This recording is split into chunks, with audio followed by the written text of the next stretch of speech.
गुरुद्वारा जमनस्थान का मरकज़ी गेट और अंदर हम आ चुके हैं। सो ब्यूटीफुल, बहुत ही खूबसूरत गुरुद्वारा है। और ये मेन गुरुद्वारा है जहाँ पे गुरु नानक देव जी की पैदाइश यहीं पे हुई है 1469 में। और यहाँ से हम जाएंगे आज एक बहुत ही अहमियत का हामिल जहाँ पे एक पॉइंट है, उसकी तारीख़ बहुत अदोनाक है और वो है ये जंड का दरख्त। नाज़रीन, ये जंड का दरख्त जो है बहुत ही कदीम और पुराना है। हो सकता है कि इसकी उम्र 500-600 साल हो, लेकिन जहाँ पे 1921 में एक बहुत ही अफसोसनाक, दर्दनाक और अंधोनाक वाक़या पेश आया था, वो यहाँ पे मैं बयान करता हूँ और आपकी नज़र करता चलूँ। उस वाक़े के बाद इस जंड को शहीदी दरख्त या शहीदी जंड का दरख्त जो है उसका नाम दिया गया।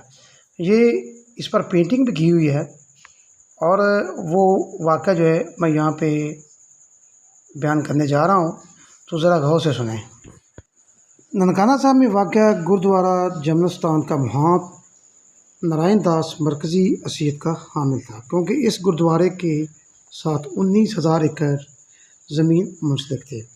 गुरुद्वारा रिफॉर्म्स कमेटी ने 15 अक्टूबर 1920 को सियालकोट में गुरुद्वारा बाबे दी बेर, अकाल तख्त और गुरुद्वारा दरबार साहब का कंट्रोल हासिल कर लिया, तो मरकज़ी गुरुद्वारे के असूल की जद्दोजहद और भी तेज़ हो गई। इस मकसद के लिए सरदार लक्ष्मण सिंह, सरदार कौर सिंह और करतार सिंह विरक जो हैं वो नुमायाँ शख्सियात थीं।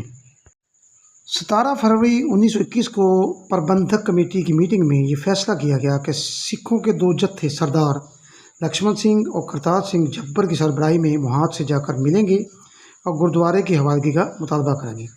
दोनों जत्थों ने 19 फरवरी 1921 को चंद्रकोट के मुकाम पर मिलकर 20 फरवरी 1921 को आगे गुरुद्वारा जमनस्थान जाना था।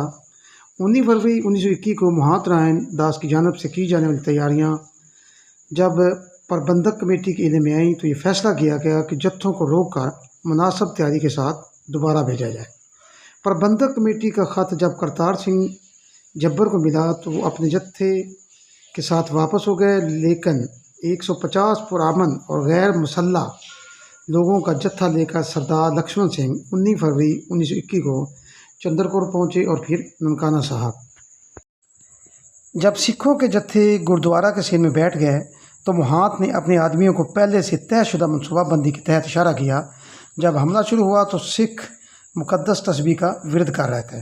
मुहल्का इमारत की छत से इन पर गोलियां बेरहमी से बरसाई गईं।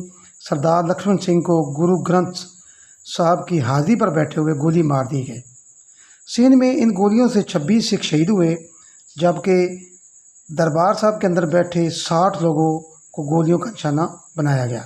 जब मुहात के आदमियों ने किसी को हरकत करते नहीं देखा तो वो तलवारें और बर्छियाँ लेकर नीचे आए। जिस भी सिख को उन्होंने सांस लेते देखा टुकड़ों में काट दिया।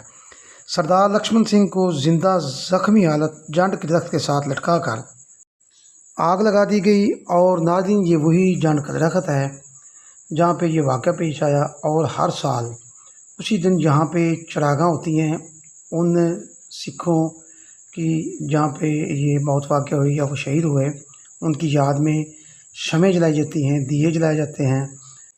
ये थी शहीदी जंड का जो दरख्त है उसकी दर्दनाक कहानी। और ये जंड का दरख्त आज भी हरा भरा है। 100 साल से ऊपर जो है इस वाक़े को हो गए हैं। मुहात सिंह और इसके जो मुआवन थे उनको गिरफ़्तार कर लिया गया, गुरुद्वारा को जो है ताला लगा दिया गया और शहर को फ़ौज के हवाले कर दिया गया। सरदार करतार सिंह जब्बर 21 फरवरी को अपने जत्थे के साथ आए तो कमिश्नर लाहौर मिस्टर किंग ने इन्हें आगाह किया कि उन्होंने अपने जत्थे के साथ शहर में दाखिल होने की कोशिश की तो फ़ौज फ़ौरन कर देगी। करतार सिंह जब्बर और उसके 2200 सिखों के जत्थे ने कमिश्नर की बात मानने से इनकार कर दिया। कमिश्नर लाहौर ने गुरुद्वारा की चाबियाँ करतार सिंह जब्बर के हवाले कर दी।